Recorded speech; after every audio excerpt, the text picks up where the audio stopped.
So I am here with Julien Gerighty, or is it Gerighty? It's Gerighty. Gerighty, the creative director for Star Wars Outlaws.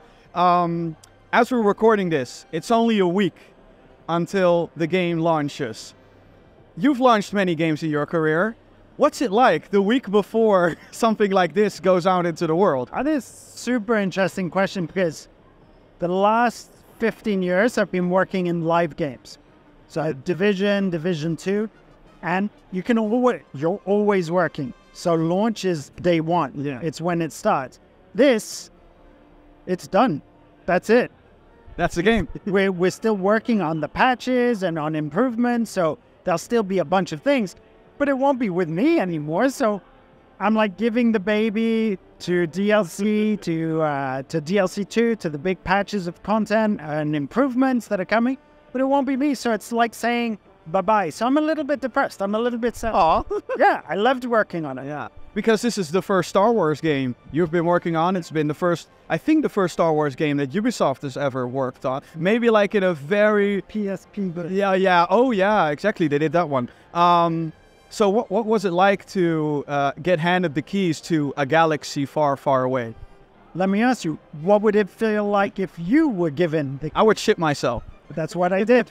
No, it's been amazing. It's a childhood dream come true. Working with a core team that I love, a team that I love at Massive and all of our co-dev partners, and being able to play around in this galaxy with this archetype, the outlaw, the scoundrel, it's amazing. Yeah, really great journey. Was it from the get-go that you decided to go with the scoundrel theme, or was it kind of a reaction to, there's the Jedi games from EA as well? So we always wanted to investigate scoundrels in an open world setting. So it's very coherent. They both fit together extremely well. Makes complete sense. But it also makes sense for us to not tread the same ground as other developers. So that fantasy is somebody else's, and that's great. This one is the one that Massive is making. So what was it like? Because like you said, you got handed the keys to this IP. Of course, Massive has also worked on the Avatar game, which is also this very other, gigantic franchise. Did you get any advice from that team? Because I guess it's a different team that made those games, because they're coming pretty quickly after one another. It's two separate teams. As much as we wanted to, there wasn't as much sharing as could be expected within the same walls, because they're very different properties and very different teams at the end of the day. So we didn't really share notes or compare what we were doing. I played Avatar, obviously, and they played Outlaws. Helix is the code word for it. Now we know. Now you know. But it feels like two very separate creations. Yeah. And it should do. Yeah. So where do you get your inspirations from, aside from Star Wars, which is already this massive franchise with at least 9, 10 movies, 12 movies, I think, if you count each and every one of them. A lot of TV shows, there's comics, there's fan fiction everywhere, there's other games. So where do you start? I think there is... we get a lot of inspiration from all of these media, especially the movies, especially the original trilogy, Rogue One and Solo. Those were the hardcore, knot of where we got our inspiration from. But I adore video games. I think video games allows you to step into these worlds, step into these roles, and role play what it would be like. And that's the magic of video games. So video games that inspired me, when we really kicked off thinking and conception about the game, it was Ghost of Tsushima that was the biggest reference, because they managed to fuse a beautiful world, a very coherent world, with a really compelling player fantasy that was mixed with a gameplay in an open world setting.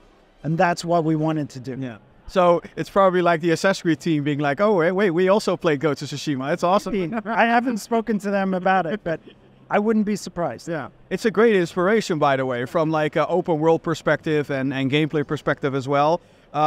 Because there is a big scope in Star Wars Outlaws, but you also kind of, you know, how do I say this in English? Of course, I mean it's contained somewhat. So how do you do that? How do you not lose control of being like, oh, we can go here, we can go there, we can go everywhere? I think those are the creative choices that you have to make. So, of course, when you start, you have a blank piece of paper. And then you choose, okay, but what's really important for us to bring the fancy of a space pirate, an outlaw, to life in an open world setting? What's really important there? And you start narrowing things down, and characters make sense, and the characters that you're going to meet have to make sense. So of course you're going to meet Jabba the Hutt. Of course you're going to meet Lady Kira. But you may not meet all of these other incredible characters who were, you know, in the galaxy during that era. Everything has to make sense. So very quickly you have something that takes shape and that is super coherent. Yeah. So let's get one controversy out of the way. Jabba the Hutt is in the game, right? Yes. Yeah. He's on the poster. Yeah, exactly. Yeah. Yeah. Because some people, they only read headlines and then they're like, oh, Jabba the Hutt isn't in the game because there is a DLC mission, but he is in the game. Of course he's in the game. And he's one of the heads of one of the big syndicates that you have to choose to work with or betray. So you're going to cross paths with Jabba. Let's clear that up once and for all. Yeah, awesome. All right, so was it like a ground rule of our character is not going to use a lightsaber? Well, in Star Wars, who uses lightsabers? Yeah, the Jedi, yeah, or the Sith, or who knows. But mostly, you know, in this time period, there's one Jedi. There's not so many lightsabers kicking around, and it's okay. I think our fancy is everything else, and it becomes so much more relatable. It's not about the magic or the mystic of the lightsaber. It's about the grounded relatability of a small thief who becomes an outlaw. And that's the character I want to play. It's also that where the wanted mechanics came from, because you are so grounded. It's like if you do something wrong, they're going to get you. Yeah, absolutely. And how awesome is it to have the Empire at your feet as well? Because it must be amazing to be like, what can we do with the stormtroopers and all of their vehicles and all of these different types of troopers that have, you know, sprung around in media these past 40 years? I think the Empire is such a strong presence, and everywhere you go, you'll cross paths with the Empire. It's, you know, they're everywhere at this point in time. The thing is, as a small-time thief with just a blaster and Nyx as a weapon, companion as well. Yeah, what are you going to do against the Empire? You're going to take it easy. You're going to sneak around. You can't take them full on. So there's a real dynamic that's created between you and the Empire because of that. And one of the missions and one of the planets that we'll go to and we'll show tomorrow at the Xbox Showcase is really about you sneaking into an Empire compound. So that's really, really exciting. And you play dress up as well, like they do in the movie? Perhaps. Oh, you're gonna have to play the game. I still need to get through it. But yeah, so one final question is actually from a community member who is a big fan of Massive and a big fan of The Division. You already said you're giving your baby away, the Star Wars Outlaws baby. Are you going to return to The Division, and are you excited if you're going to? Yeah, absolutely. So I'm stepping back into The Division. I love The Division so much. Working with Star Wars was amazing, bucket list stuff. Yeah. Like a childhood dream come true. But I've got so many things I want to explore with The Division, with the team. We're really, really excited. So if you had to choose between doing another Star Wars or The Division? I've chosen.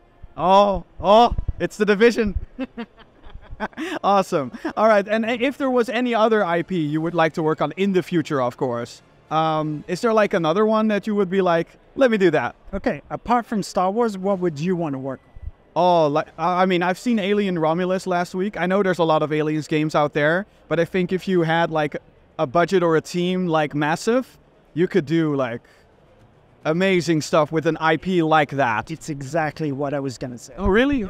So I've seen Alien Romulus as well. Oh, yeah. You're in for something. Yeah. I was at Comic-Con and we saw the presentation.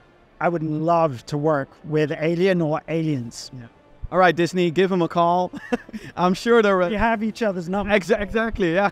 You have them on speed dial at this point. Yes. Yeah. Let me finish Outlaws and then we'll... Yeah. And of course, electronic device detected from the Division. Thank you so much, Julien. Can't wait to play the game, and I'm sure a lot of other people can't wait to play the game as well. Thank you very much.